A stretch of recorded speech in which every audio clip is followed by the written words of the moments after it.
All right. Hey. Hey, Natalie, Isaiah, and Amber, and 11th Housers who are joining us live. Welcome, the three of you, to the show. Have either of you guys been on the show before? No? Oh my God. So exciting. Cool. Well, to those watching and listening, we have three incredible astrologers with us, and they happen to be the horoscope writing team for CUSP, the astrology app that I co-founded. So yeah, these are the three people responsible for your daily horoscopes, the ones that you guys love so much and are constantly raving about.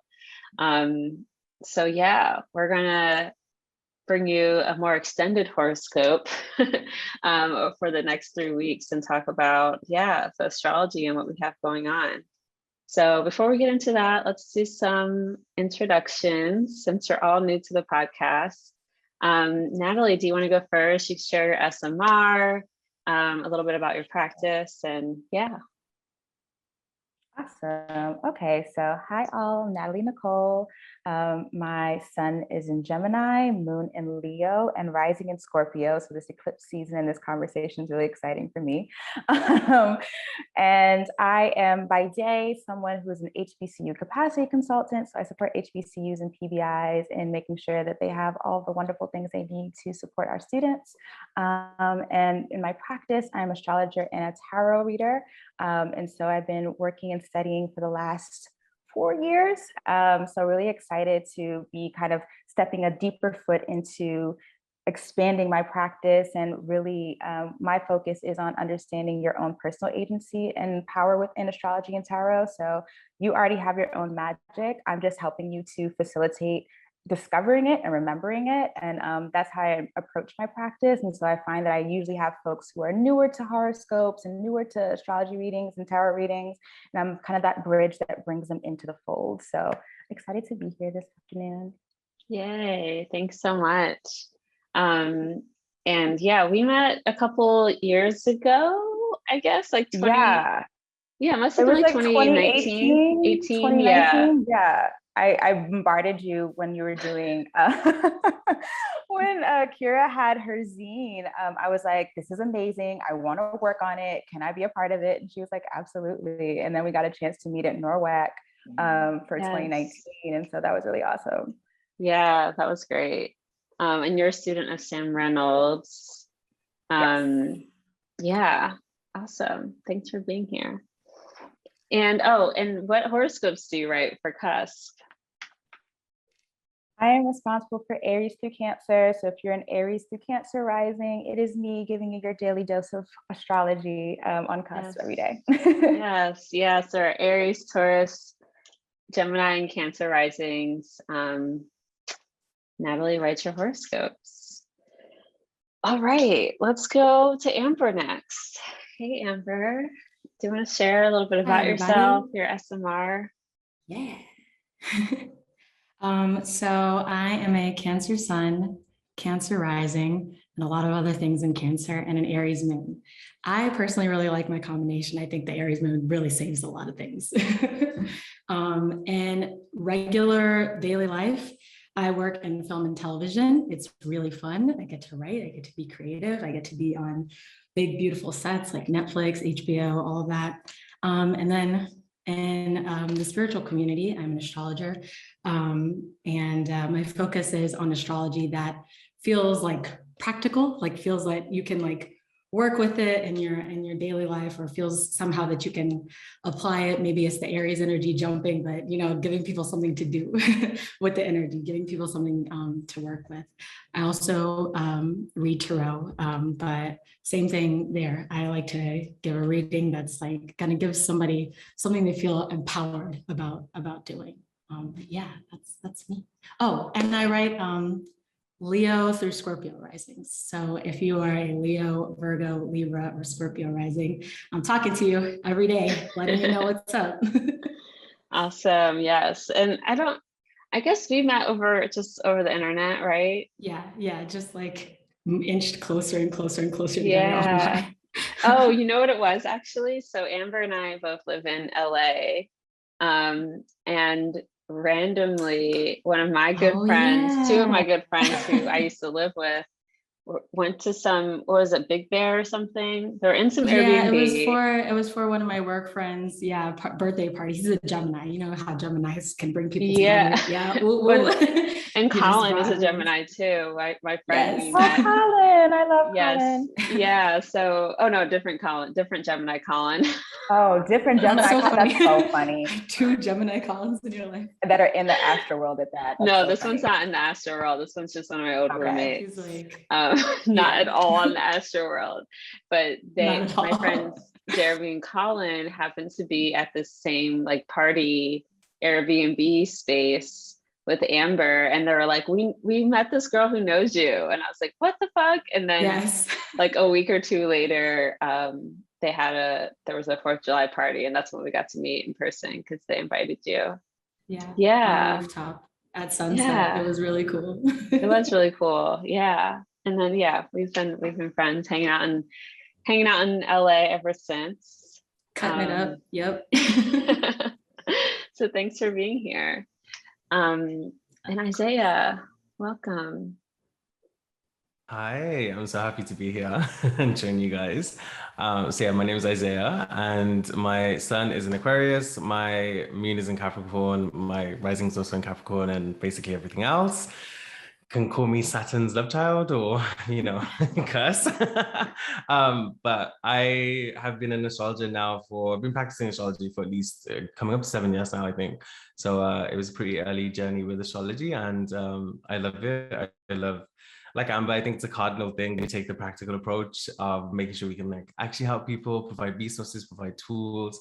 My work as well has been so focused on kind of minority groups and disadvantaged identities too, but also just like really being able to give voice to energies that the collective is going through.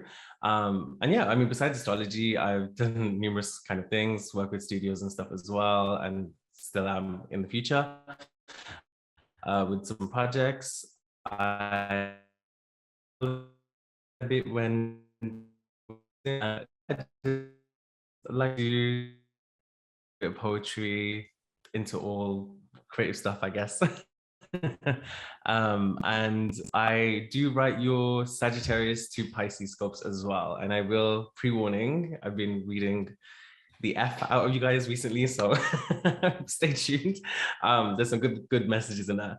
And I know Kira and Amber and Natalie are literally just from the internet. We haven't had the chance to meet in person yet, although I cannot wait for that day. Hopefully it should be really soon for myself and Kira, actually.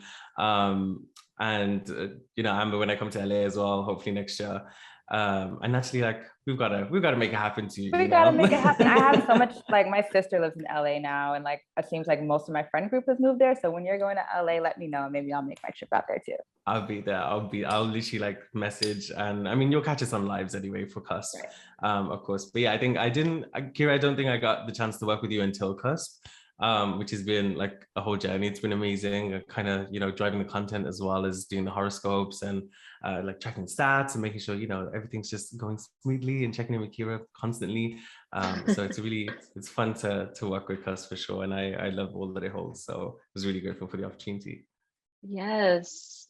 Thank you so much. It's been a blast. It's been a blast doing CUSP with you guys. It's been 6 months somehow, believe it or not, that we launched. Right? And yeah, it's been super fun. If you guys don't have CUSP already, I don't know what you're doing, but download it.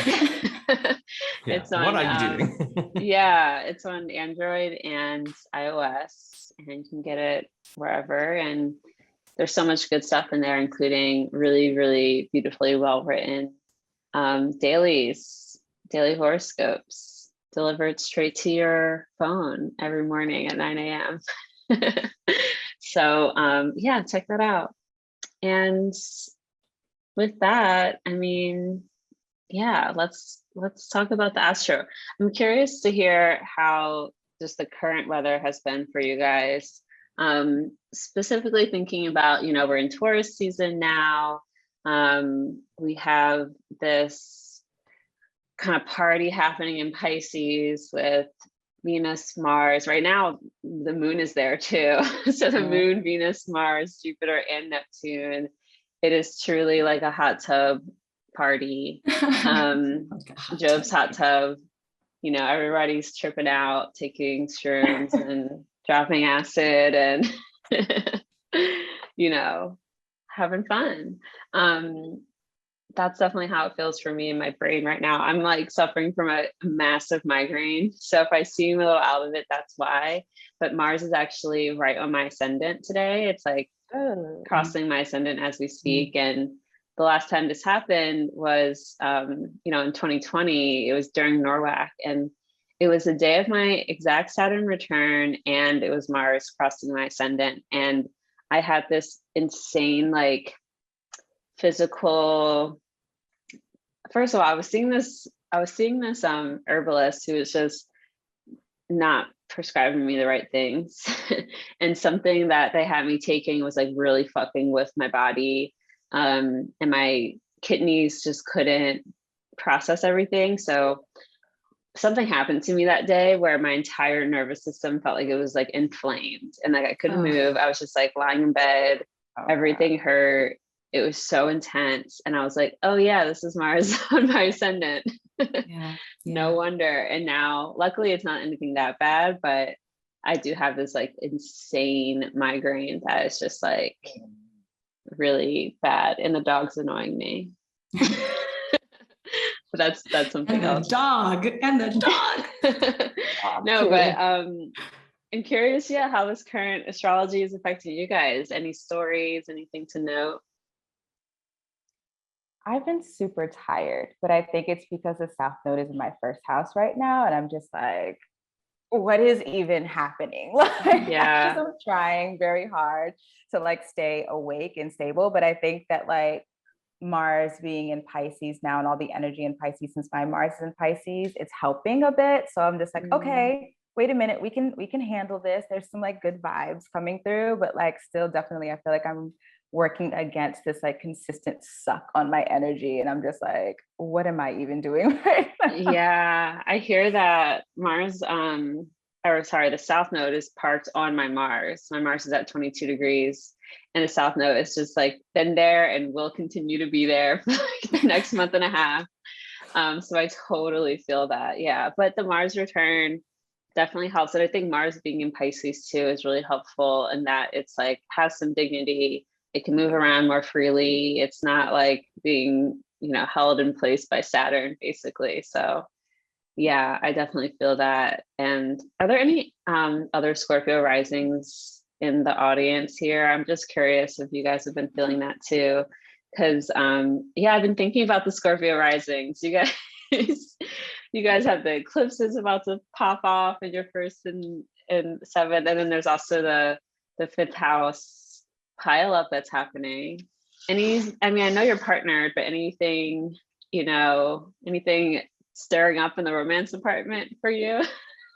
I mean, just like seriously, it's honestly, I think we've been having deeper discussions about like, all right, what does it look like to spice up our sex life? Like honestly, I think that's been happening. Like this is like kind of energy of just like, let's get funky with it. Let's get creative. And so I think that definitely is kind of indicative of the heavy Pisces energy and all the activity happening in my seventh house right now. Just like, we're making some changes. Like, let's spice it up. Like, let's get weird.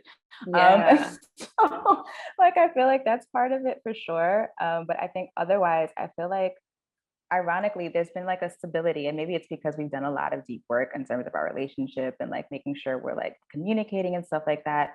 But it feels like a new honeymoon phase, which I'm just like, I don't know how the eclipses are going to like shake that up a bit, but it feels like kind of like this renewed, like, oh yeah, we're in a really great place. So yay.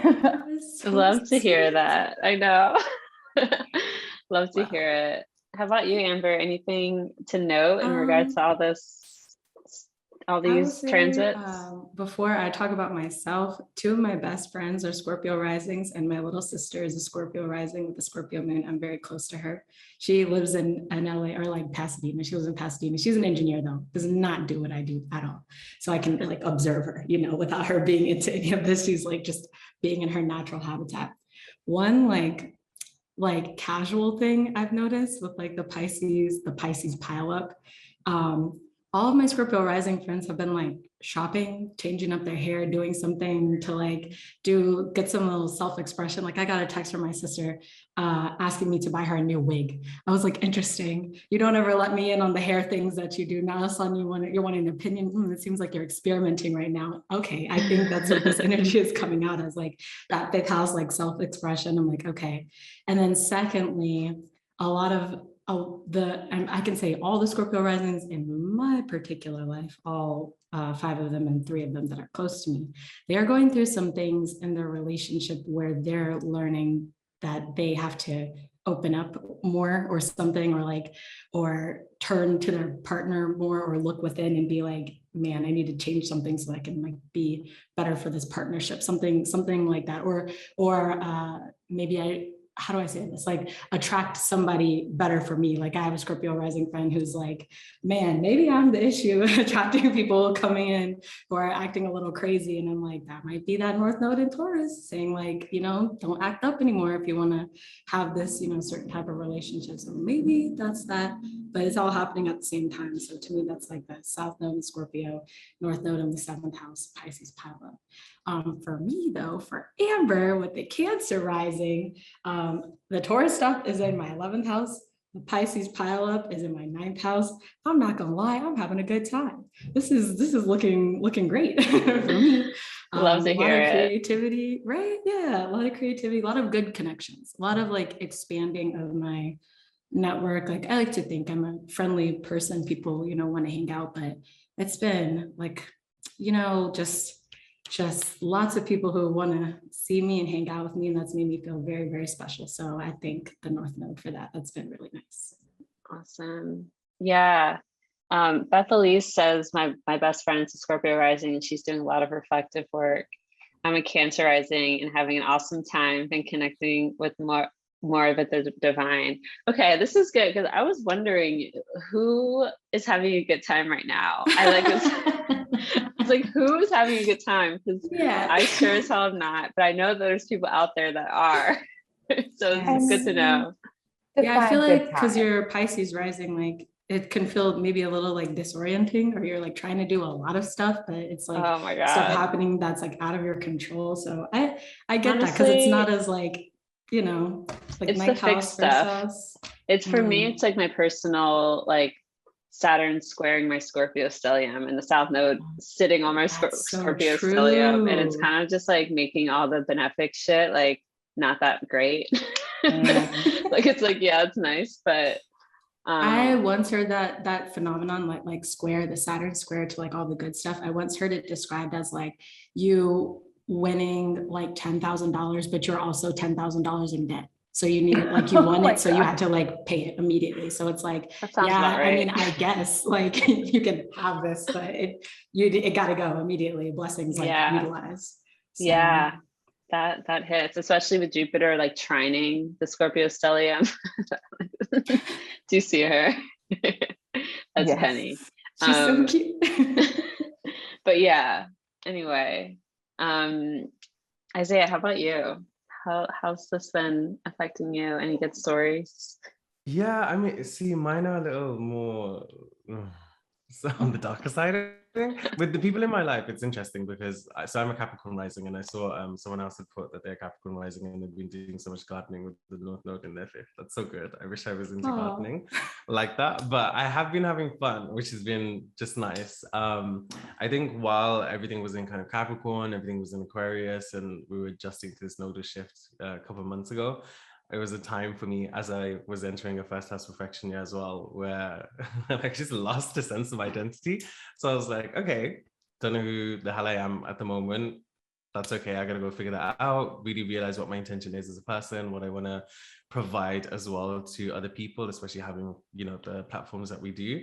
And during that journey, I think it was understanding that there's no kind of one definability that is required for you as someone who like is still growing, still maturing, still figuring everything out. Like you don't need to create this deep boundary and refine that boundary so much, because it's, you know, at the end of the day, it just ends up being projection instead of your authentic self. So that was a whole journey with those planets there. And I think the nodal shift is nice for me. I don't want to admit it because I'm like, you know, this is my 5th and 11th house. This is my good houses. I've been waiting for this. I appreciate as well that, of course, you know, these eclipses, anything can go on. It can fuck things up if it decides to.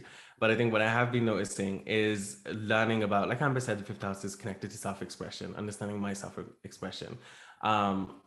I've been switching up my hair for sure. Like, I was about to say, every single time I get on Instagram, you're like, oh guys, look at what I did with my hair.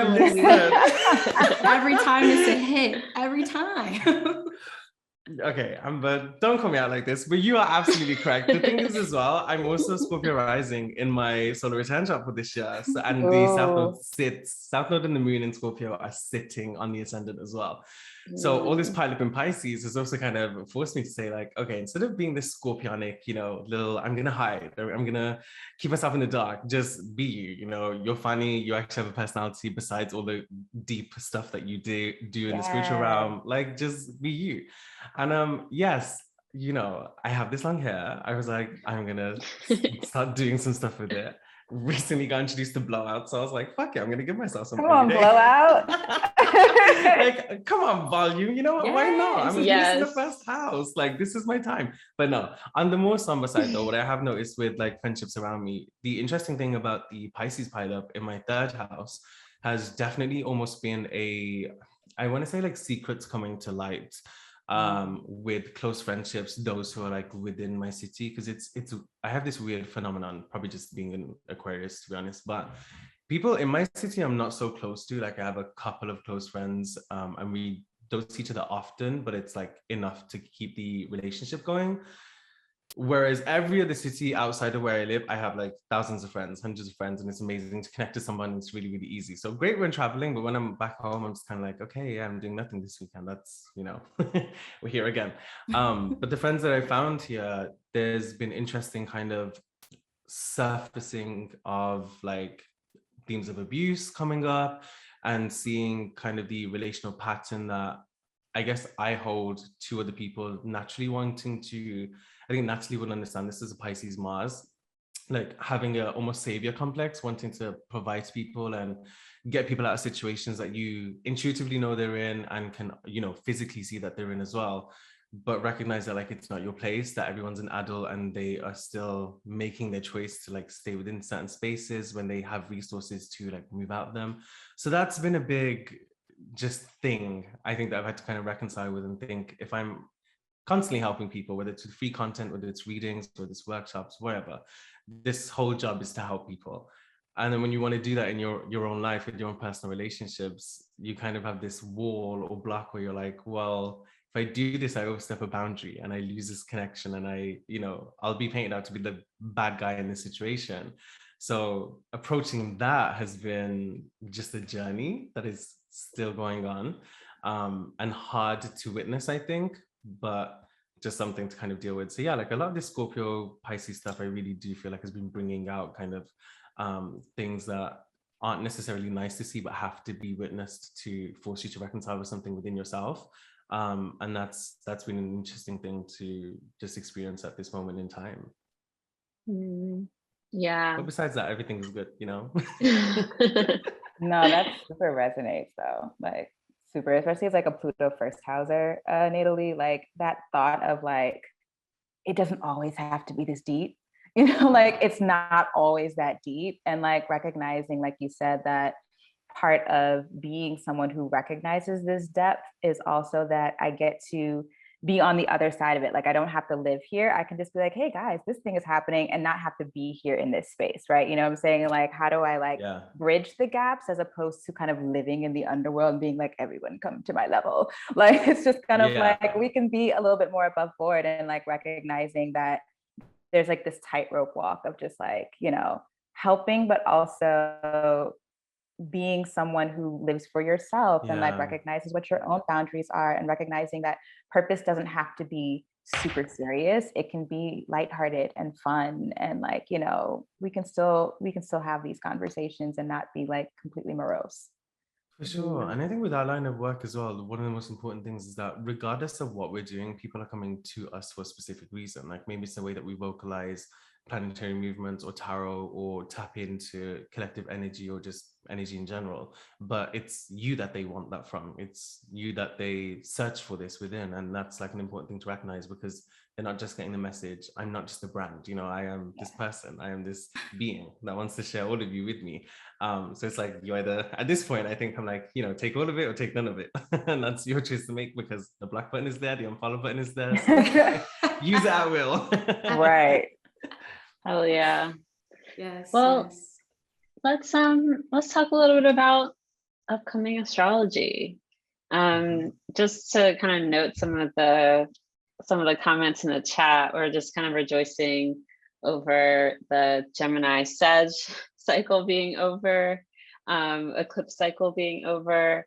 Yeah, you know, I wish I could be more happy about it, but the Scorpio shit is fucking me up.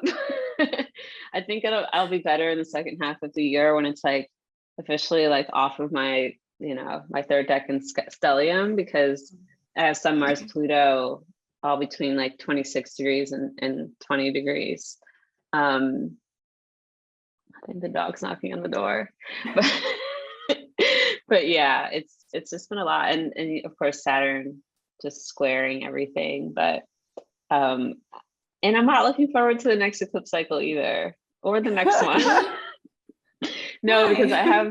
because the next one's going to be on my Moon Venus opposition, and it's like a nodal square for me. Yeah. And those last ones were intense, just as intense as this cycle was last time. That's one thing I feel exactly like I did 9 years ago. Like I'm like in the same headspace. Whoa. I feel that not, very like weirding you out? It is weirding me out. It's weirding me out a lot. Because this was, you know, this is a nodal reversal of me getting into astrology, seeing my chart for the first time, like so much. And yeah, so much has happened. So much happened in that last nodal transit. So yeah, and I'm like, wow, I was very much this depressed last time too. And last time it was my Saturn square instead of my Saturn return too. So, and it was like Saturn in Scorpio on all of my Scorpio stuff. So it feels very similar, which is very strange. Yeah. Yeah. But like I feel like what an auspicious thing in regards to the fact that you're considering certain pivots, right? And like, I feel like as you had entered into that realm, this is kind of like the onset of this new cyclical energy of just like, okay, like, I know that this is something I'm going to get deep into. What do I have to like release and embody in order to be ready for that like new pivot and that new kind of space that I'm entering in? So like, I don't know, I for one am excited about it, but again, I think that might be my Pluto first house that's really hyped up about like deep transformation. Yeah, there's already some things happening. Yeah, we'll Kira, see. Everyone's excited for your pivots, dude. Everyone, okay? Especially I'm those excited, of us who live in LA. I gotta figure out how to get there. But anyway, let's talk about Venus conjunct Neptune, because that's coming up. We have that on Wednesday, April 27th. What degree? We said it's 24 degrees. Yeah, 24 degrees. Yeah, 24. Yeah, this is Venus conjunct Neptune is always interesting, I think, because especially for myself, as someone who has this conjunction within their chart right on top of the ascendant, it's like it always feels personal when Venus and Neptune kind of meet up with each other on a, on a transit basis. But one thing I've really noticed with Venus Neptune is this sense of refinement. It's like this exclusion of all things bad. Like I don't want to acknowledge anything that doesn't make me good feel vibes happy. only. It doesn't want to, yeah, literally good vibes only. It's like negativity doesn't exist here, guys. Like it's very much toxic positivity. It really is that. It's like we can be past it. We'll just meditate. We'll just smoke some weed. Like pairing with the fact that this is Pisces. We also have Neptune involved here. Neptune loves its escapist roots. So it's easier to kind of take the route that means you're ignorant to what is going on.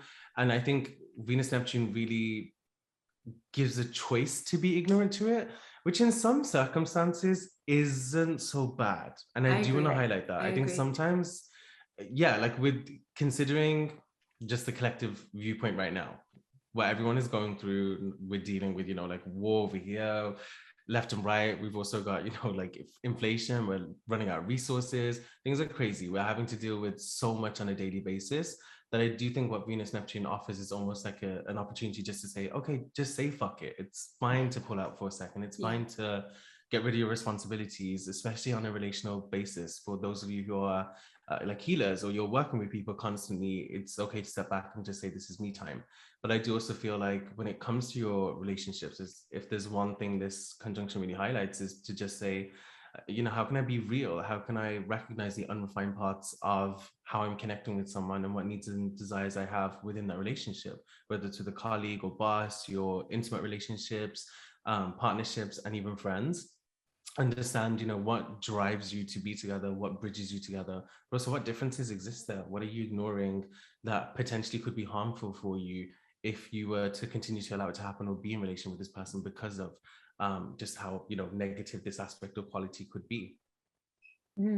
Yeah, the escapism vibes are definitely real, but again, I think all this Pisces stuff is really necessary in a lot of ways, because we've been in such intense Saturn land for so long, and we still are, with such a domiciled Saturn since 2017. So and I think this Venus Neptune is so good for, like, it's idealism, isn't it? Like, let me create this ideal of something. So it's like, if you are painting a canvas of what you want, like what types of dreams you have, especially in relationships and for love and stuff, it's like now is the best time to do so as well. So it offers so much. And this is me talking from the personal experiences of having this conjunction, but it's like, recognize what it comes with that could be detrimental to you, as well as understanding it can still be utilized. Like, yes, it's a powerful conjunction, but you can take from it just as much as it could potentially challenge you. Yeah, I think what you spoke about with idealism is really the piece that was coming up for me with that conjunction, is just like, what are the pieces of our belief and our faith that are beautiful and that help us to move forward? And then what are the parts of that that become kind of hazy and more of a delusion than than something that's a fantasy, right? It's like, you know, what parts of fantasy help and support our forward progression and help us to kind of be expansive and, like, you know, part of the larger collective, but then also what's part of it that maybe is, like you said, harmful or toxic when we get too deep into, this is the ideal that I want to have. And so I think it's going to be like a moment of just understanding what of the fantasy is me and like feels true to who I am and how I can move forward, and what of it is actually maybe more harmful and maybe things I need to consider more deeply and understand what is real about that, you know? Yeah. Sure. I always think of like potentiality and credibility with it as well. It's like, okay, yes, there's a potential for so much, and it's good to recognize that, but what's backing that up? And can you acknowledge what's backing that up, or lack of kind of credibility there? Yeah. Do you have something to add, Amber? Yeah, I was just sorry, I was just getting caught up in y'all's words. This is really beautiful. I'm just like the whole time. But I think what Isaiah was saying in the beginning, how sometimes having that bit of fantasy or having that bit of like fuck it energy is really, really crucial. Like sometimes, you know, I think when you have all of your, you know, the issues of life and then the issues that we see around the world, when you have it all in your face so much, it causes you to like zoom in, like, and stay zoomed out and stay focused on the details of what's happening. And you know, people collect guilt, they collect shame about what they could be doing versus what they're not doing. And I think that it can like grow over time to the point where you don't know that you're carrying all that weight. And I think that Venus and Neptune, Neptune, people like to think of Neptune as like a nice planet because it's all about like fantasy and stuff, but astrologers know it's really crazy when it touches things. Astrologers know that it can be dangerous sometimes if you don't have, you know, like some wherewithal.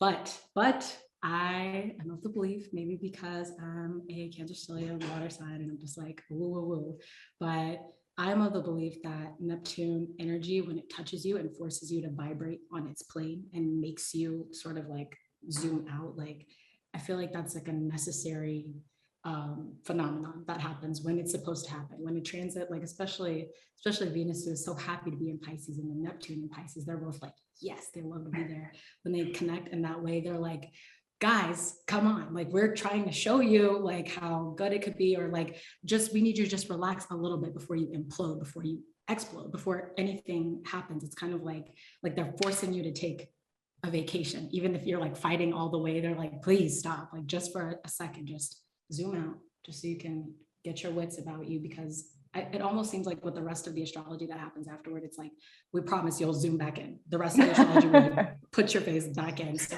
please take this break. It is advised. That's what I'm feeling when I'm looking at this. I love Venus. that imagery of like when you come into contact with it, right? Because there's something about Neptune that feels very like putting your hand through this portal, and it's like, wait a minute, that's a little different, right? And I feel like it's like this opportunity to say, like, you can be in this space, like there's this whole other mindset, or like Alice in Wonder, like Alice in Wonderland, like world you can be in, to kind of look at it this way, if you're paying attention enough to kind of like put your hand through the portal, you know what I'm saying? And so I love that imagery. And everything is upside down. Alice in Wonderland. I don't know if you guys have ever seen the original Alice in Wonderland as adults, but it's trippy, it's freaky, it's weird. Okay, it's a little weird. It's definitely a shroom trip, like, right? Like an LSD trip at least, yes, right? Like it has everything like disappears. Her world is not completely drawn out. Like all this stuff is happening, and it's like, you know, that's the point, I guess, because eventually, like Alice has to wake up. She thinks everything is going crazy, and then she has to wake up, and it's like, oh man. And when you look back on it, it like helps you navigate the real world, because it's like your mind has been taken out of the position that it was in the first place. You're not so fixated, you know? Yeah, and also can we talk about like the subconscious element of that as well, like to fall into those worlds where things dissipate, like to recognize that actually there's always things going on underneath the surface that you're dealing with. This cycle's continuously coming up or resurfacing on many different levels. So sometimes it's okay to just like, you know, take a moment to acknowledge what's going on, which one is more prominent to you at this moment in time. And I think Venus and Neptune is going to be so important when it comes to more of that like relational ability because of Venus, but also for sure with like our spirituality, with our faith too, when it comes to Neptune, and like where we create illusions to ourselves to ease pain that we go through.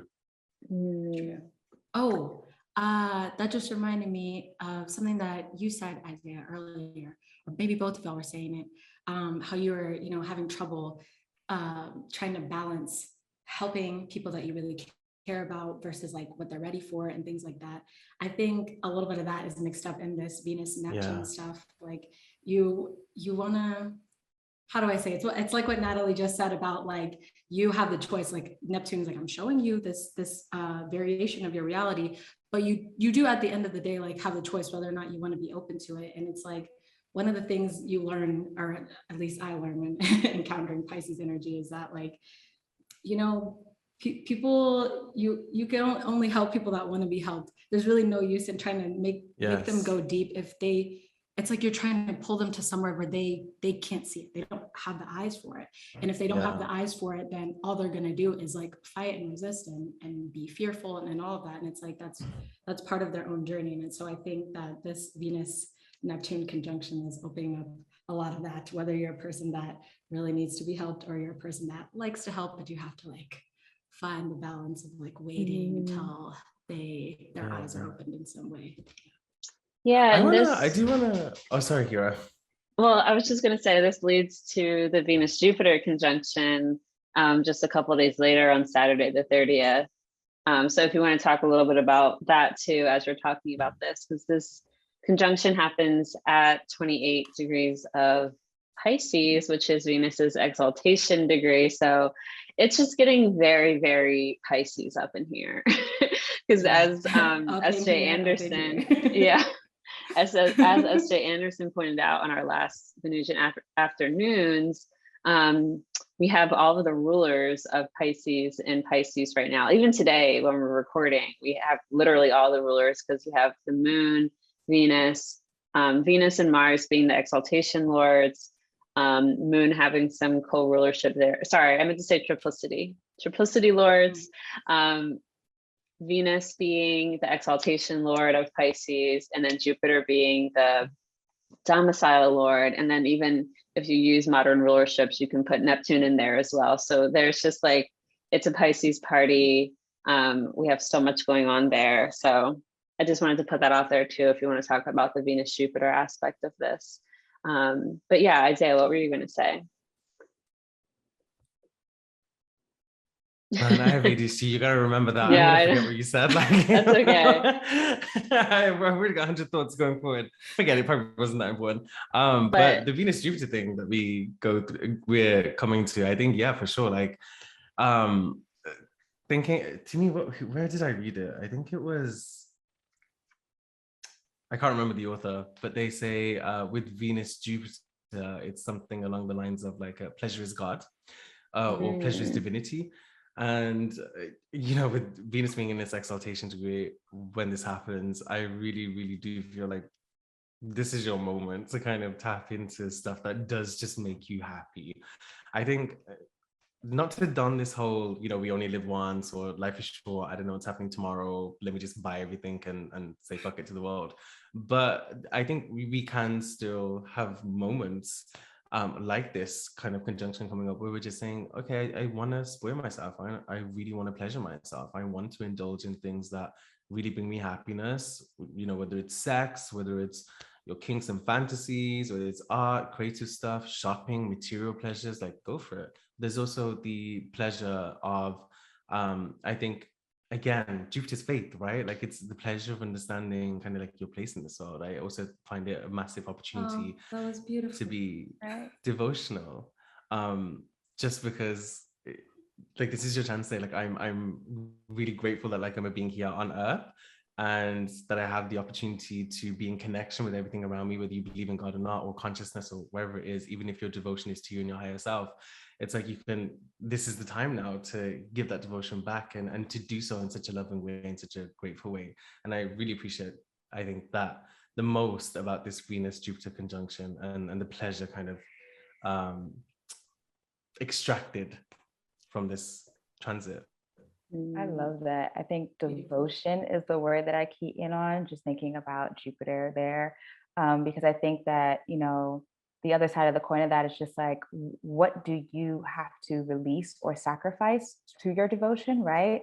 What are the pieces, or how do you show up for your devotion, right? And recognizing that in accepting this thing, there's something that you might have to release, right? Because I think of Venus, we think of Mars as the more active, but Venus is the other side of that coin, that kind of pull, right? Of that dynamic duo, right? And so I think that there's this kind of part of just like, what are your devotional acts, right? What are the things that bring you and keep you in that pleasure space, and then that divine connection, right? We're like releasing the boundaries in Pisces between like the things that you do every day, the mundane things, and the things that are like divine and that are coming into you, in that way. And so how are you attracting this ideal and these things that you love through your everyday actions, right? I think that's what's coming up for me for that conjunction. Yeah, Awesome. definitely. I also think I've been really excited about the Venus Jupiter conjunction for a long time, because that eclipse in Taurus is answering to Venus. And I'm like, just like as an astrologer and as an Aries placement who does enjoy a little bit of chaos, I'm like, what does it mean? You know what I mean? Well, let's talk about that in a second. But I just want to take note of something Jess said in the chat, which is about the Pisces stuff. I wonder what themes of grief might come up. And I think that has been a big theme with this Pisces pile up, is like just kind of like this overwhelm of emotions, and how cleansing all of this can be too, like I feel like Scorpio energy has this way of like, retaining, like this retention, almost like becoming constipated with emotions. Yeah. And the South Node is trying to release a lot of that. And then all this Pisces stuff, trying the Scorpio, whether you have placements there or not, it's just, to me, speaking a lot to like flushing things out, cleansing things out, releasing, crying a lot, whatever that needs to happen, to kind of move through those stages of loss and grief and letting go, because that's definitely a big part of this too. So yeah, we'll talk about constipation tablet. Like the trine. Sorry, it's just what I was visualizing when you're saying the flashing thing. I'm just like, oh, that Pisces energy finally gives that Scorpio energy a chance to like, okay, little let it roll enema. up, you know, just, Yeah, an enema. Little douche, you know. Yeah. Korean here now. But yeah, for sure, like it's so big on that sort of stuff. But themes of grief as well. Kira, I think you're really right in when you're saying we've been so overwhelmed with that type of energy already. Because you know how we feel transiting energy before it even happens sometimes. You know, we can feel the build-up, we can understand the tension it causes sometimes as well. And I think already we have been dealing with like grief. For me, like grief loss are so connected to Pisces because it's almost like this incubation space, I feel, with Pisces, where you can reconcile or recuperate with, you know, everything that does need movement now needs a flow. It's why Pisces is mutable as well. Like everything that is stuck, you can give voice to things that needed it, or parts of you that needed it. And also it reminds me so much of like energy work where you're utilizing your body as well in specific ways, or breath work in specific ways to allow a flow within your body too, because it's important to get that stuff released. You know, we can't stay stagnant all the time. Natalie, do you want to? Makes me think of like how Pisces is like integration, you know? So what you're saying about everything, like it's like everything has to be like, it's like squeezed out of you like a sponge or something. It's like this stuff, it's like you're holding too much. So just let it go and let it flow. So or like a block stream, you know, like you want to just like lift those blocks and then let it flow again. Natalie, do you want to say what you just wrote in the chat? I think that's really nice. Yeah, I was just thinking about like, you know, with grief, this is also an opportunity to understand that grief isn't just sadness, right? Like what is our identity as grievers almost, you know? I took this wonderful actually workshop with Alicia, cannot remember her last name now, but awesome astrologer. And it was about tarot actually, but the identity of a griever, right? Like how grief doesn't ever really leave us. We're kind of always cycling through understanding what happened in that moment or in that space. And I think all of us collectively, just with the pandemic alone, you know, that's just this identity there that we have. But I think with Pisces, we get to understand that grief is also the happy memories of the things that were there before. Grief is always also our connection to the thing that was alive with us and whatever, you know. And so I think getting to understand the fullness of grief and understand that there are many lenses within which to approach it. I think Pisces gives us that opportunity to kind of swim through all that, the pool or the ocean of different emotions that can be involved with grief, right? And so I guess it's my Mars Pisces, always a positive spin. You know, I feel like there's also this other connection point that we get to engage in with that. The vastness of grief, it makes so much sense. It reminds me of, you know, I don't know if anyone watched Wonder Vision, but that line where he, God, I forgot his name, Vision says to other Vision, you know, grief is the perseverance of love. Like what Natalie was saying, it's the reminder that you still have that love, still connection to the people or things that you've lost, for sure. That reminds me of the fact that Pisces is a mutual sign, so it deals with like just straight up change. And you know, change is very difficult for human beings. Even if it's a good change or a bad change, we enjoy familiarity. It's predictable, it's safe on all of these levels. But I think as we're continuing to talk about this with Jupiter and Venus conjunction, like because of all the Pisces energy, it's kind of like, you know, things are different right now. They're different, and they're different in ways that you couldn't have expected, and in a good way, and they're different in ways that you couldn't have expected, and maybe some ways you don't really appreciate as much. And either way, you're gonna have to reconcile that, and you know, especially because right after that it's Aries energy, so you have to get ready to be present yet again. Well, let's talk a little about on that note around change. Let's talk about these eclipses that we have coming up. We have our Taurus solar eclipse at 10 degrees. I think it's 9 degrees. Is it 9 or 10? I think it's forget. 10. It's 10.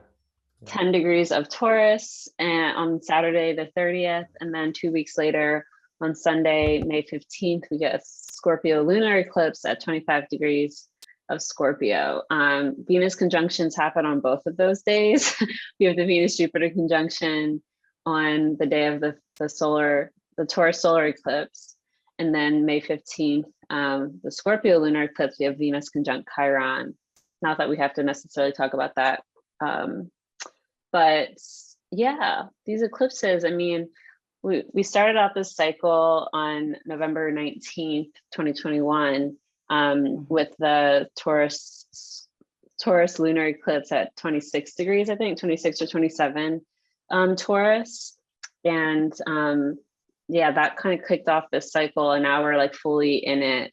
We're in eclipse season, and yeah, lots happening. The first eclipse definitely feels a little bit more auspicious, just in the sense that you know, it's ruled by this super exalted, super dignified Venus. And what was I going to say? Oh yeah, it is pretty close to conjunct Uranus too, so that's a thing.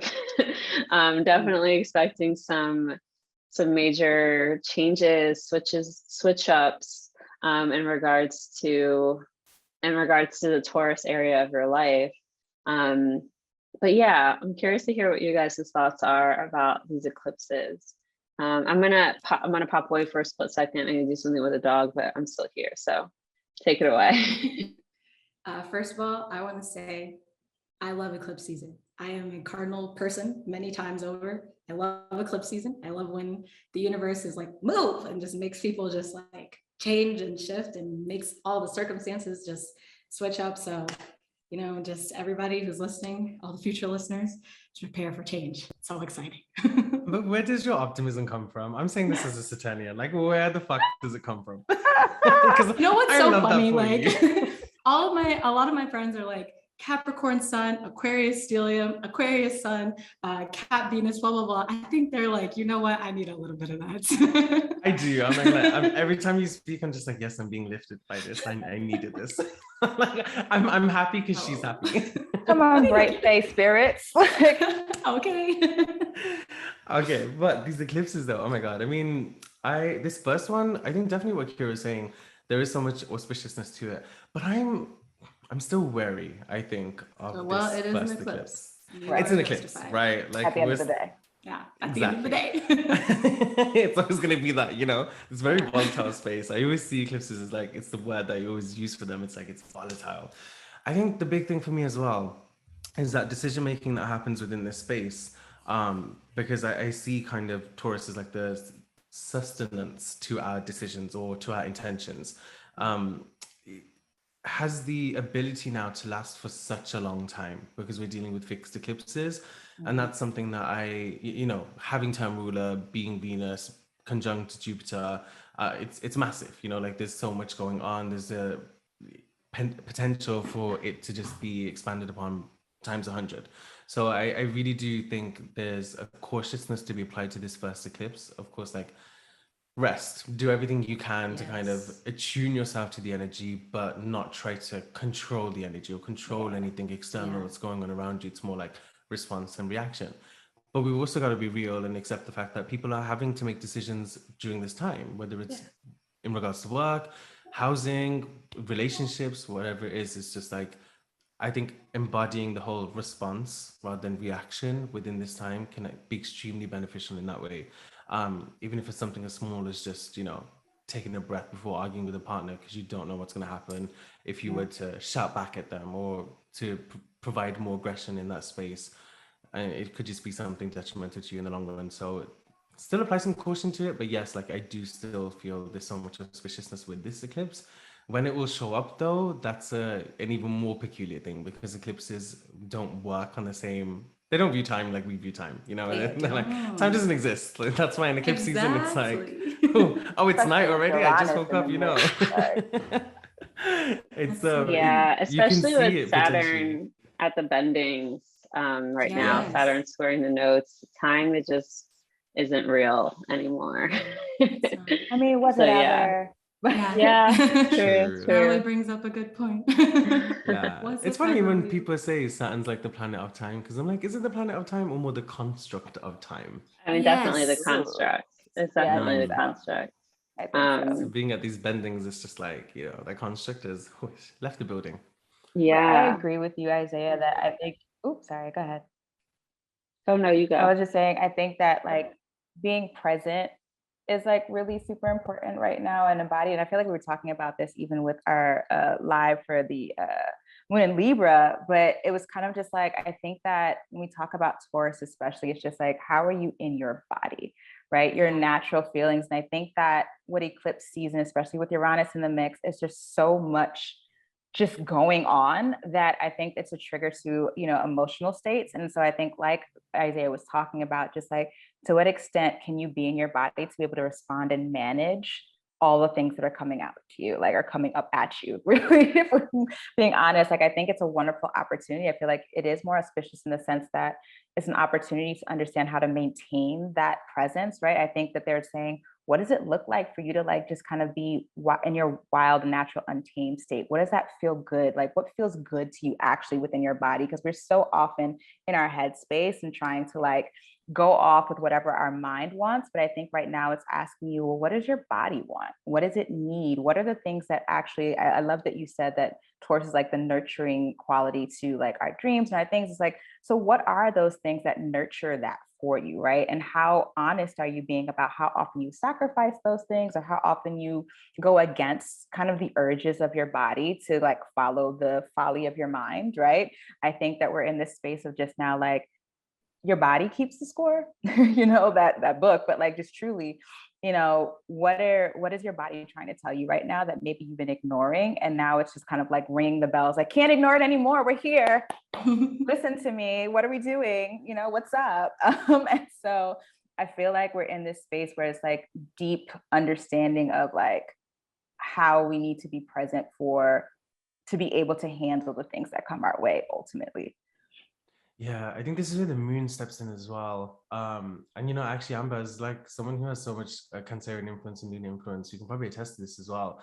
Like as the moon as the conscious body, especially in its exaltation in Taurus, with these eclipses coming up, listening to your body is so key. But it's more than just like, is it an ache or pain? Is it just like fatigue somewhere? Is it, you know, like a blocked type of feeling within a particular body part? It's more than that. It's actually like bodily habits. What is your body doing on an unconscious level? That's a response to cycle. Yeah, that's response to cycles previous. And that could be years ago. Look like what Kira was saying, like, you know, feelings of 9 years ago, or the mind space of 9 years ago coming up. What kind of unconscious habits are probably going to resurface because your mind and body feels like it's in that state again?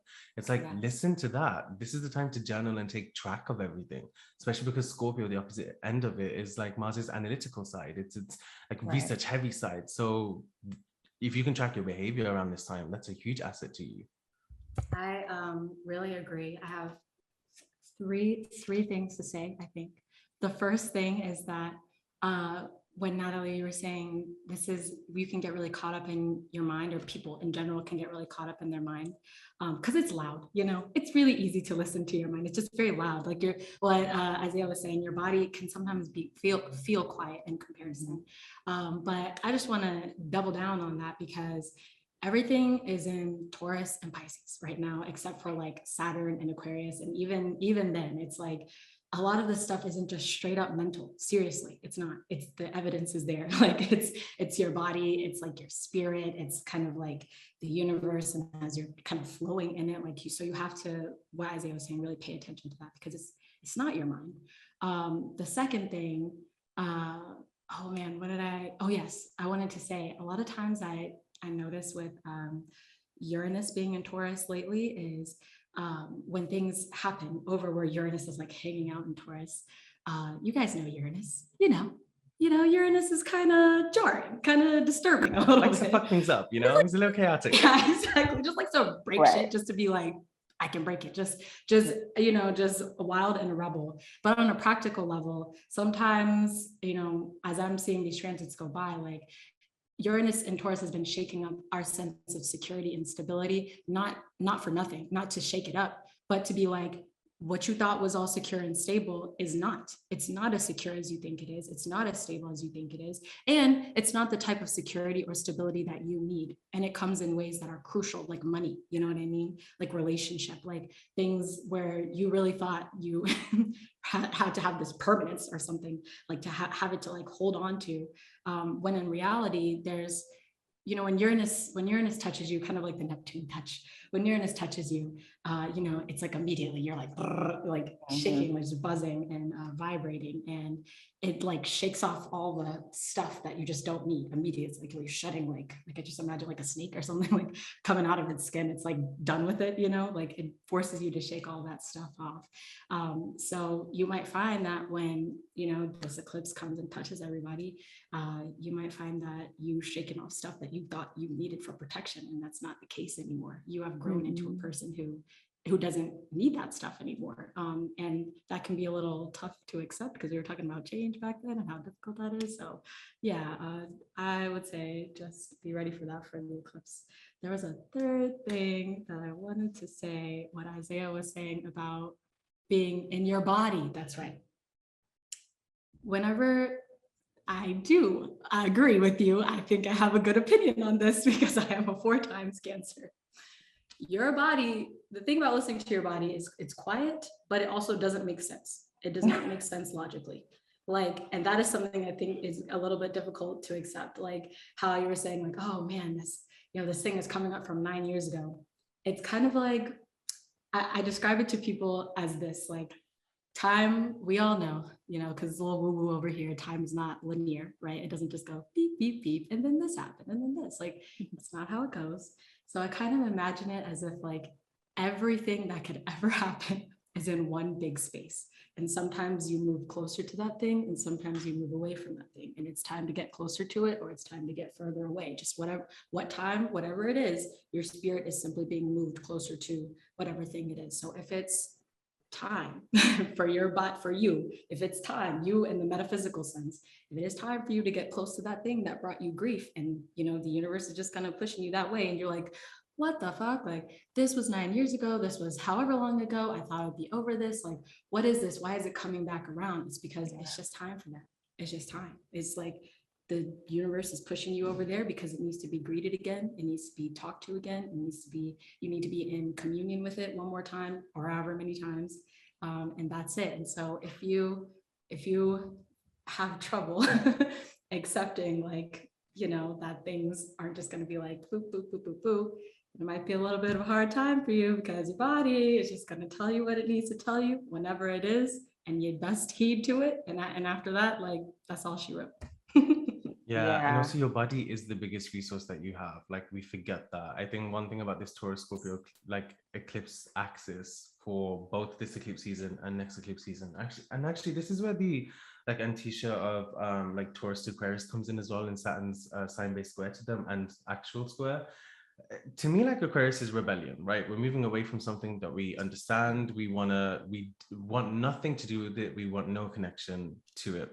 Whereas Taurus is different. Taurus is radicalization. So like, if your body is a resource and you're trying to shift certain responses that your body has, and you know, I say certain responses, but many responses your body has, then you're going to have to actually like look at what your body is doing and understand your body on such a level to then radicalize motions to be something that empowers you rather than hinders you. And that's my little tidbit for, you know, this eclipse axis is just really important to kind of focus on that. Very much agree. Very much agree. Yeah. Oh, go ahead, Kira. No, I was just gonna say, Natalie, do you wanna read that, what you put in the chat? Yeah, guys, I'm sorry. My my Gemini Mercury-ness is like, I'll put it in the chat and then I'll wait. And then whatever works. Yeah. Essentially, like, I think acceptance is, and you know, Amber, you spoke about this like a few times, but it's such a major theme here when we think about, especially like a fixed eclipse season, just because change is hard, transformation is hard. And even though Scorpio is like the sign of like consistent transformation, death and rebirth and things of that nature, our bodies, our Taurus fixedness especially, is just like, no. And so, you know, it's one of those things where it's just like, I think that analogy of meeting the moment is really important. It's just like, when you're being guided to this space, it's whether or not we're open enough to say, okay, I'm at least willing to approach this with some level of curiosity. I'm at least open to being like, all right, what is this trying to tell me, right? Because if you're immediately moving to shut it out, which our bodies and our minds are want to do, because just like, again, change, no, thank you. We have to be willing to take that step back for a second and say, can I at least look at it? I'll take a little taste of it and then we'll try it, right? At least giving yourself the opportunity to fall into it, because really, I think it's a matter of recognizing what we don't have control over, right? There's so much that we do not have control over. And so what you do have control over is the only thing you need to focus on in this moment. And it can be hard to identify what those things are when a shit ton of things are happening at once, and it's eclipses, Uranus, and all these things, and not Neptune in the mix, there's like a whole bunch of shit that can be distracting. But if you can kind of laser in on like, I'm going to be centered in this moment, and all I can focus on is how I respond to these things, I think this eclipse season is a lot easier to get to. And then I think you receive the lessons of what this season is trying to teach you in terms of what you can actually reliably put into to nurture yourself and to control what is around you, and what you have to just submit and let go of. And they're hard lessons and they're lifelong lessons, I think, but they're the ones that I think we're being asked to really focus on now. And the movement as well, like just not even from this like eclipse season, like this particular one that we're going through from April 30th to May 15th, but the one that we're going to be experiencing later on in the year. It's interesting, like I'd love to move us along to Venus moving out of Pisces into Aries. So with the May 15th eclipse, that's when we have the conjunction of Venus to Chiron. And I know Gary said we don't have to talk about it too much, but it's interesting that we'll have this transition from both term rulers from Pisces into Aries, because I think of like mechanisms of defense, with the axis being in Scorpio, South Node in particular, because South Node is things that we find it hard to move away from, that we're naturally, want to cling on to, or just exist as compulsions within the body. Defense mechanisms and your body's response to attack or to an opposition is really important, because sometimes things you will be doing can seem like an opposition to your body. And I think when the time rulers move into Aries, we're going to see a lot more of that materialization, that reactiveness, that I'm going to get my stinger out and attack everything that seems to be attacking me, when actually it's a second, like Natalie said, to say, no, I've got to be present with myself. I have to recognize that this is something I'm dealing with that isn't, let's say, another person's problem or a thing's problem. I think a lot of it's like this accountability, wanting to, it's accountability is unfamiliar to us as humans. I genuinely think that, we don't like to be accountable for what we do, because then it means like honoring the truth and honoring where we are to blame for something. But if you can do that for yourself, you really give yourself a massive opportunity, I think, to allow so much love in. This is, this is Venus and Mars, what you're looking to attract and hope for yourself in the future, what you're hoping to go after. Your capacity to do comes into question with this eclipse axis. And it's important to understand that, as we move forward and the term rulers move forward, that Venus Chiron conjunction, I think, is going to be massive for mechanisms of defense, but not more so the reactive side of things, but more, where did they even stem from? What voids existed within me that I came into this life with when it comes to, love and the afflection of what love is supposed to be, that's made me have these certain kind of characteristics or traits. I very much agree with you on the accountability thing, like what you're saying, like accountability feels unfamiliar to humans. I think it's because, like, not to get too deep, but everyone in here, a little bit of water sign in there. But I think that, like, when people figure out that maybe they're to blame for something, or they're the root cause of something, I think that it activates the self-critical voice that most people tend to have to, heal and work with and things like that. And so it's kind of like saying, like, well, if I'm to blame for this thing, or for my own situation happening, I think that just notion at all just has the ability to just evolve into this big bad, like, thing that you can take on about yourself. So if you, like, let's say I'm the cause of this, particular problem, like, if I'm the cause of this particular problem, maybe I'm not a good person. If I'm not a good person, then that means blah, blah, blah. And it just, like, keeps going and going and going. And I mean, I'm an Aries moon, so I deal with a lot with Aries energy, and it's my chart ruler too. So I think as, Venus and Mars move into Aries, and we have our second eclipse, a lot of it will be what you're saying, like, going back into yourself. Where does this come from me? Aries is me, the self. So it's like, as things are happening, I just want to put that, not a warning, just the piece of, what's a positive way? Guidance. Like, this piece of guidance out there. Like, as this energy is happening, there may be a tendency to just go inward and stay there, especially with Venus and Chiron, together in Aries, and just keep going and going and going. But the idea is to confront it and have the ability to have it empower you, not to keep you down. So. Can I visualize that for a quick second? Like what you're saying? Really what I'm seeing when you're saying this is, when a tree, right, has rotten its roots and it needs to be uprooted, or any plant has rotten its root, that's literally it. That inward kind of direction that we're going in, this motion is like, let me go downwards, let me find the rot and, pull all that out and extract it. It's like this new growth can occur that's going to be very much attuned with the natural kind of growth that you're supposed to be going on in this life. So it was beautiful the way you put it. I just wanted to give that imagery. Oh, look at us. Come on, water energy. It's beautiful.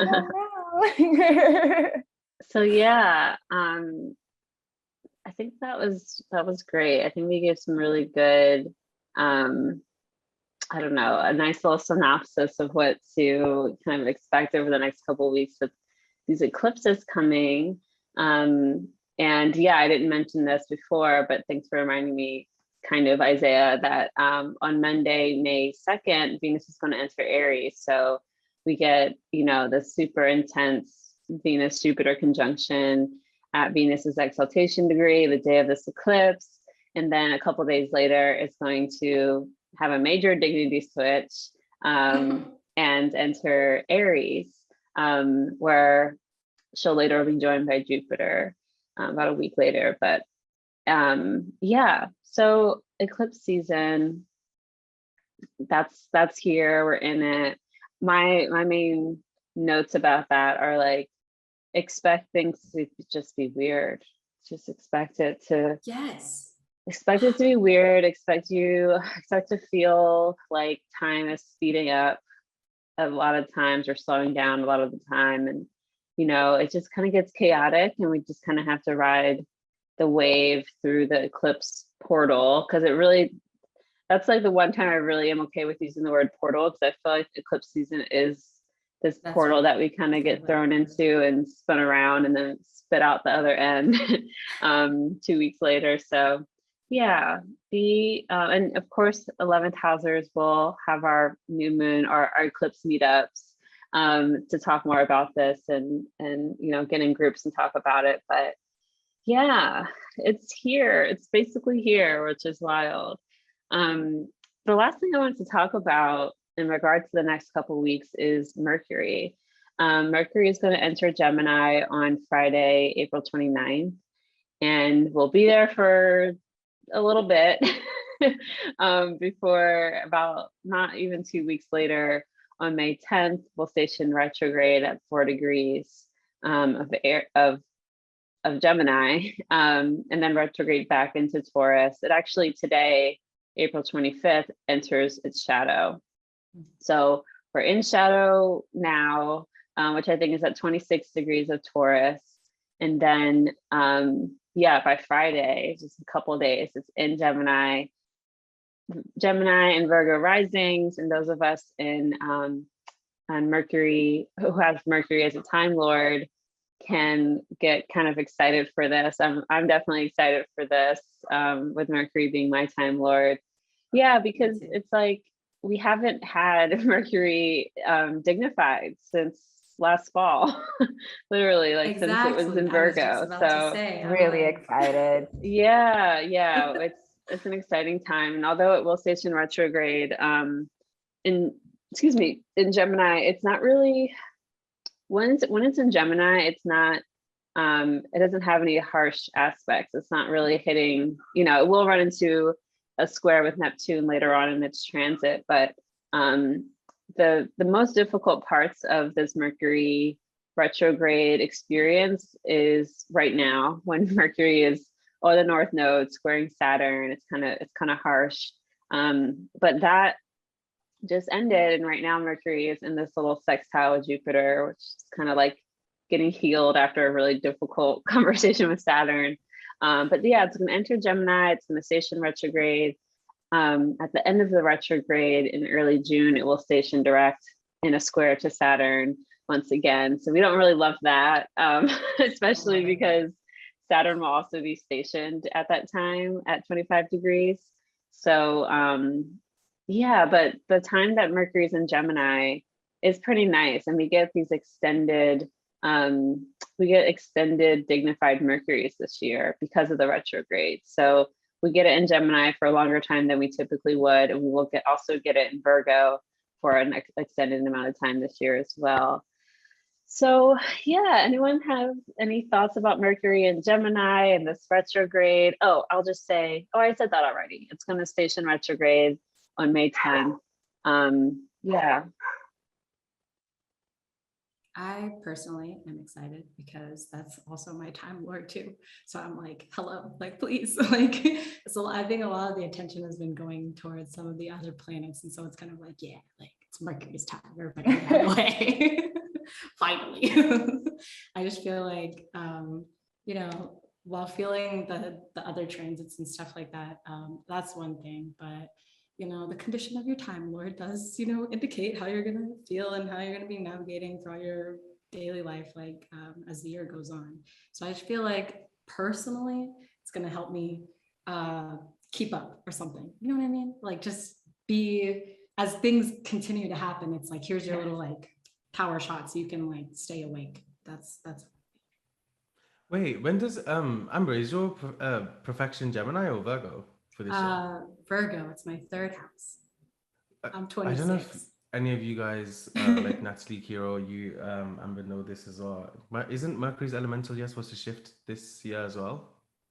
I don't know. That I don't know. Oh no, it's next year. So this year it's stationing in air sign, stationing direct in Earth, and next year it's just gonna be fully in Earth. I see. Okay, yeah. With Mercury, I'm not gonna lie. I'm just gonna choose to ignore him. Mercury is offended. Don't listen to that. I'm talking about my talisman to listen, cover his ears. Oh my God, stop. You know, the thing is as well, like, I feel, what was it? It was Diana who said, you know, you're an ambassador for planets that sit on your ascendant. So I have Mercury in its house of joy on my ascendant. Like, I love him, her, but also, you know, it's just, it's the mind games. It's I'm just like, I'm like, fuck everything, you know, just leave it all. Like when you deal with Saturn, you deal with everything, you know. But no, seriously, like Mercury, I think this year, Mercury, I do think this Gemini one will be challenging for sure, purely because again, I think it's this like nervousness that Gemini brings up so much. And this anxiousness, I think, of themes that we dealt with from the last year's eclipses with the Sagittarius and Gemini kind of axis, especially with Gemini being the North Node back then. It's sort of this like, to me, it's almost realizations probably, or acknowledgements, considering like, have I done enough to move in the direction I feel like I was being pulled towards? Or have I done enough for the opportunities that have arisen around me from the space between the last eclipses to this eclipse axis? So I do really feel like a lot of that kind of like nervousness will start to really surface within our bodies, within our interactions with each other as well. I really see that. I do like the Mercury Kazim we were going to have, although Mercury will be retrograde. I see that as an opportunity for kind of like full openness with the people around you and vocalization of what you're going through on an emotional level. But definitely I perceive this as a quite challenging kind of Mercury retrograde, especially for me. It'd be like 6th house transitioning to 5th. So I'm cautious of health right now, just to be sure, like, you know, eating good, trying to be right with myself, just because I don't want it to fuck me up. I already dealt with like a health thing the past 2 months. So I'm enjoying full health again. Yeah, I feel like Mercury, you know, entering Gemini is it's definitely going to be better than Mercury in Taurus, you know, hanging out on the North Node and kind of being hyper vigilant, hyperactive, and dealing with Saturn. So I think that the times where it's in Gemini are probably going to, I think we'll get some information, right? Like very clear, concise information maybe at the beginning, but knowing that the information might change.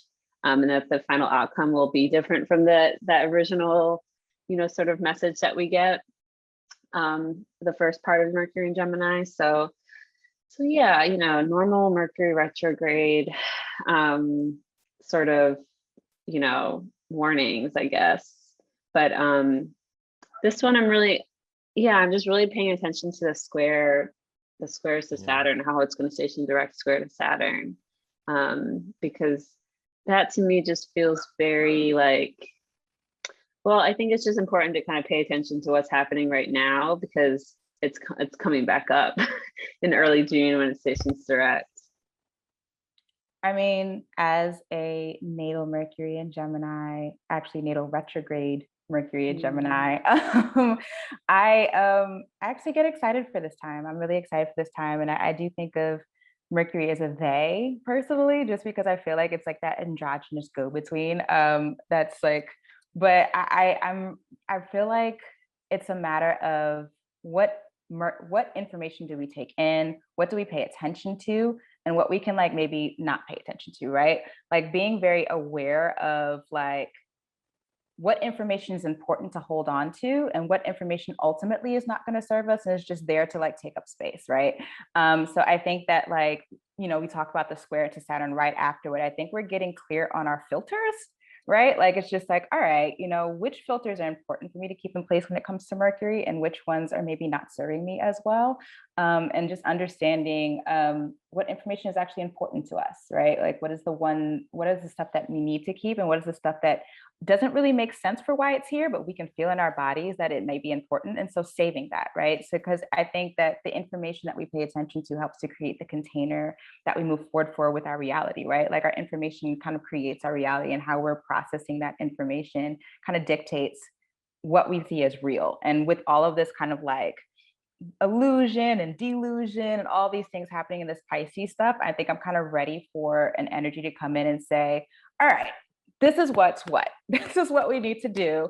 And like, kind of reviewing it again before we kind of go into like, and now let's move forward with this as our reality. Let's move forward with this as like the way that we understand the information that's coming in at us at all times, because I think that this entire season is about how we deal with a bunch of material matter, information, whatever, emotions, all those things coming at us, and how do we manage those things. And so I think we're getting really a deep clean to our hardware, if you will, of just like, okay, this is how we do these things. And so I, for one, am really excited about Mercury and Gemini.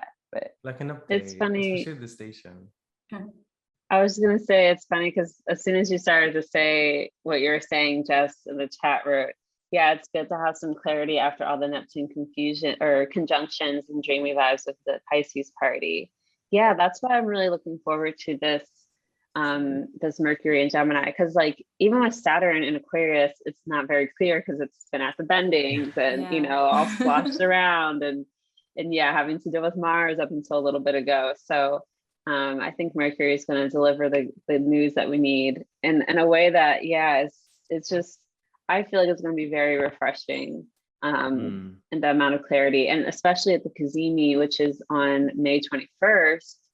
We get our Mercury retrograde Cazimi at 0 degrees of Gemini, which, by the way, is also the day of the Emerging Astrologers Summit. That Cazimi plays well in the election for that. But yeah, I wanted to say with that Cazimi, the retrograde Cazimi comes Mercury's cycle restarting, synodic cycle beginning again. So it's like fresh new Mercury at that Cazimi, and the things that Mercury represents, and governs in your chart, kind of get a refresh or a restart. You could think of it as well. So yeah, I'm just like finally like I'm really looking forward to this Mercury and Gemini transit. And for some air energy, because it's been so wet It's so been heavy. We need air heavy. energy. Yeah, it's been so heavy. I think one thing with air energy, especially Gemini, you know how like we speak about the nodes and everything else bringing chaos. I think at least with Gemini chaos, you can follow it along. Like it's really easy to understand where the chaos is formed, where it's about to go. Like it's fun, you know, you still have joy with it. And I mean, sorry, I just want to come back to this. But Kira, like your face lighting up when you talked about the election, I was like, yes, election queen, using that, you know, using that Kazemi either way. You're so proud of it. I'm like, I love that for you. But yeah, like the Mercury and Gemini, and especially that like information you guys are talking about. For me, especially with the station to Saturn, direct station being square to Saturn, I think of like intellectual discipline, like, you know, that whole filtering of information as well. And seriously, with the whole, what Jess mentioned in the chat, like good to have that clarity. What I love about the Piscean energy is that, like we said earlier, it's giving the imagination that we need, the creativity that we need to like paint this picture, to paint this canvas of what we want our lives to look like. So on a personal level or, you know, deep individual level, it's so nice to finally be able to put goalposts in action because you've got that clarity, you've got that review, like Kira or Natalie said, I apologize because I can't remember who it was. That review is nice too, because then it means you can look for support and support can be offered to you at the same time. You know, Gemini is this social interaction that you require and need.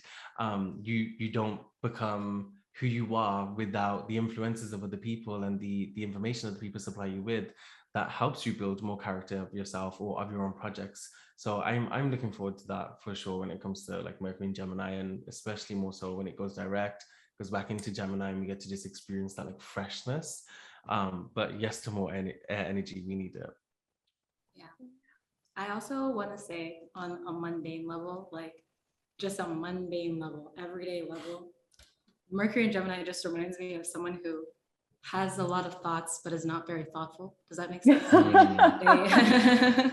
Thanks, Amber. No, wait a second. Not too much on Amber now. Hold on a second. I was like, are you like, I feel like that was shade. Just a little bit. Just a little bit. I felt like you were See how shading sweet someone she that was I with used it to date. though? She was so sweet with it. She was like, just, you know, just there's a lot of thoughts, like, but they are like what you were saying. That's why the filter is so important, because I do think Mercury and Gemini, and I also have Mercury on the ascendant, by the way, which I like. I can't see all the posters behind me. It's like, I mean, I like it. I like it too, Amber. It's, you know, it's just, it's cool. But we can take the piss out of it. It's fine. Yeah. This is us, you know? Exactly. But it's a lot of like thoughts. Yeah. And what you're saying, I just want to just double emphasize, like, it doesn't mean that you have to follow down the path of every single thought that you have, or that every single thought that's coming up is like what everyone's saying, like, finally, like, we're having a little bit of break from the Pisces energy. It's like, it's not all that heavy. It's not that deep. It's like, it's just saying like, what if this? I don't know. Okay, anyway. And like, just moving on with your life and having like a bunch of those like go by. And I also think that Mercury and Gemini will give, because it gives people that inclination, it'll also help people do a lot of stuff at once, which I think on a practical level, like on a mundane level, is like kind of cool. Like Mercury and Taurus, sometimes it's just hard. You have to just do one thing. You're just like, can I please just put all my mental energy into this one thing and do it well? Mercury and Gemini is like, I don't care. I'm gonna do it all, and it's all gonna be fine. It's like, so to me, like, I think it's fun. It's like curiosity for options. Oh, sorry, Natalie. I'm just saying it's curiosity for curiosity's sake in some places, right? And I think that what you said, Amber, is like really true of just like, it could be this, but it could be that, you know? And I think that discernment is going to be really helpful. I think that this is why we're getting this preparation in Taurus of just like, okay, what does it feel like in your body when it's like, ooh, that resonates, right? Versus something that's just like, ooh, that's interesting, right? And so like the Gemini energy, and yes, we have many thoughts. You know, I think what has helped me to be more thoughtful is that discernment, you know, and just recognizing that filter of just like, okay, ooh, this one is resonant. This one is just like fun to have and fun to explore for like the sake of it. But this is actually something that's going to be useful to me later. And being able to differentiate between the two is going to really be helpful as we move forward. See, that's where you're different, Natalie, because you've got the retrograde Mercury and Gemini, you know? Yeah, I have the benefit of you've got that kind of like, I can recuperate with this. Like, to me, it's like intention and inclination. Like, I can do this, but is it going to be right for me to do so? Yeah, should That's in the do 8th it? house for me. So it's Should I just do like that? there's a lot of depth going on, and they're like, Mm. this is Yeah. reflective, and what does it mean? So like, I have a friend who is a Cancer sun with a Gemini stellium in the 5th house.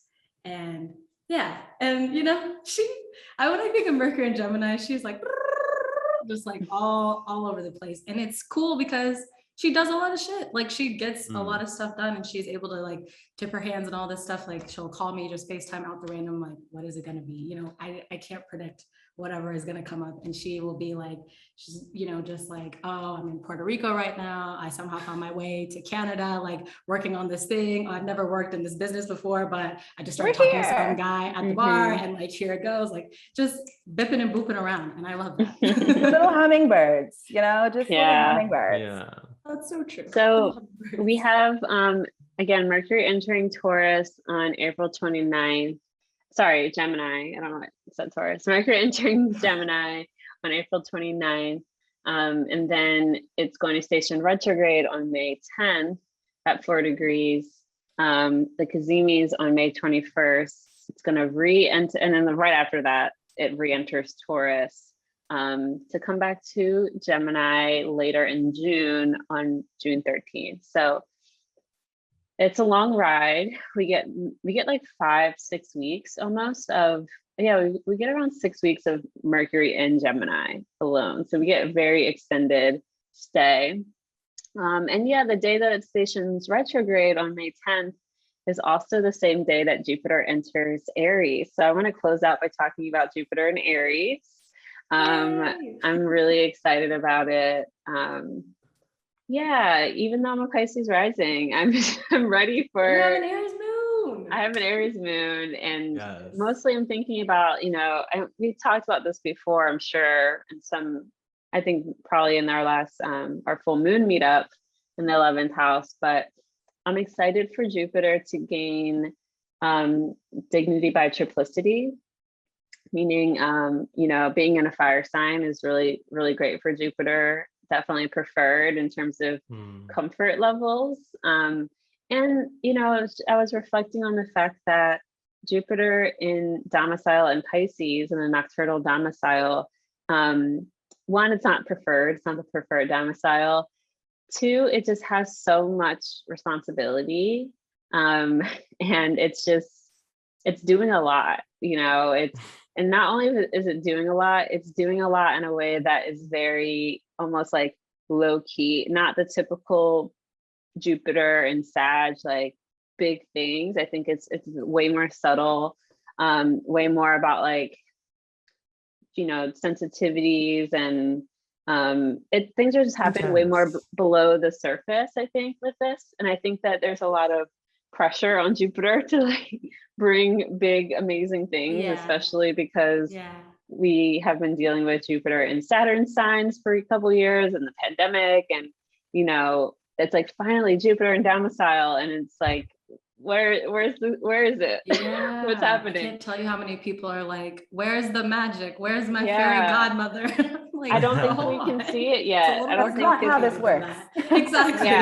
Yeah. And I think that when Jupiter enters Aries, it's going to be able to kind of I think we're going to see more of what Jupiter was doing in Pisces once it's out of there, in Aries, and can just like has a little bit. Oh, and not to mention when it is in Aries, a couple of weeks later, about 2 weeks later, we get Mars in Aries, and Venus is already going to be there too for most of May too. So we'll have the ruler of Aries in Aries, and then the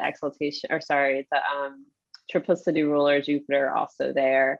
And I think it's just going to be, I think a lot of us are going to really love the fire, Yes. This Aries season, it wasn't enough fire. It just wasn't enough, It wasn't. And it's perfect for like moving into like that transition from spring to summer. It's perfect. I think like what you're saying, everyone was so excited for Jupiter in Pisces. I remember before Jupiter moved into Pisces, everyone's like, this is going to be the moment, guys.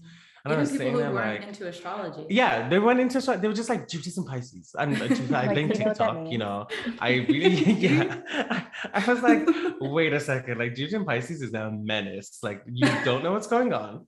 Jupiter is You're formless. confused. You're confused. Like, I'm still confused. Like, it's like that one vine. I am confusion, you know? Like, this is confused. Just all I've been since Jupiter's been in Pisces.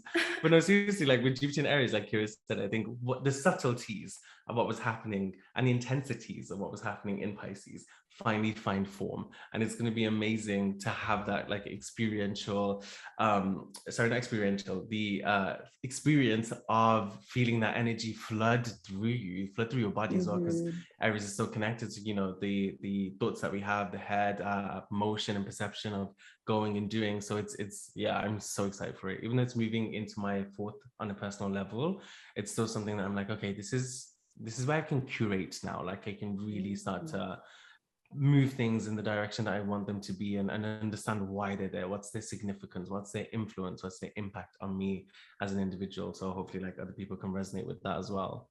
Yeah, I definitely agree with that, because I feel like Jupiter Pisces has been actually kind of like a hurry up and wait. It's just like so much is going, but nothing's actually happening. It's like all on this subtextual level of just like, there's a lot of internal shifts happening and nuances, like you all were saying, but it's like nothing tangible. And so I'm excited for like Jupiter and Aries to like get us started on the tangibility, so we can kind of take the momentum of everything that's been happening underneath the surface and actually like hit it. Like I'm really excited for it, just because I think that it just gives us a little bit of oomph, right? It gives us like a little bit of fire and energy to the faith and to the like all the wonderful things that we want to have happen. We could actually start to put them into practice differently, like you were saying, Isaiah. So, and for me personally, it makes sense too, just because it's in my 6th house and there's like this major pivot happening in like my work life and stuff like that. So I'm just really amped for it. Like I'm hyped. Yeah, and Aries to me has always been like the seed of desire as well. Like that oomph you were talking about. It's like in Pisces, you're kind of like, you know, you got a joint in one hand and you're like, yeah, I think about doing this. So like, I can Visualizing. I'll do this soon, you know, like literally, like here I am with my like imaginary joint, like I'll do this All soon. right, You know, you're stop just making puffing fun and of me. She's like, leave me alone. Enough. But don't forget, I I'm did your not mean boss. to do that. No. Girl, it's my Joking, face on joking. it's my face on CUSP Instagram. No, I'm kidding. It's she is my boss. Let me throw it back. No, seriously. I think with Aries in the midst now and Jupiter moving into Aries, it really is just like, okay, I can finally fucking do it. Like this is my time. I have the energy to go ahead and say, okay, I sat there for ages visualizing this. Now I can go be that person I want to be. I can go start to be that person I want to be. So when it comes to like habit building and finding the significance of like your own movement, or you know, your own conscious thought, and you know, what's driving or influencing or even motivating that, this is going to be an important time to really like see what that's like for you while Jupiter moves into Aries and we get to experience it before it's you know, like retrograde kicks in and everything else. Oh, Jess just made a really nice point. As astrologers, Go when we ahead. tell people about You go. Keep I'll going? follow Okay. up. Yeah, go ahead.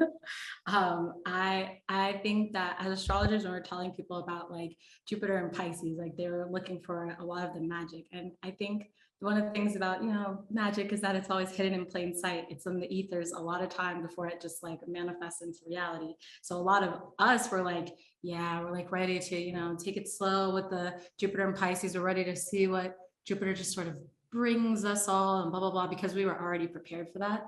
One thing that I think people will love about Jupiter and Aries is that it does make shit happen in real life, real tangible touch life, like physical thing that you can see and have evidence of.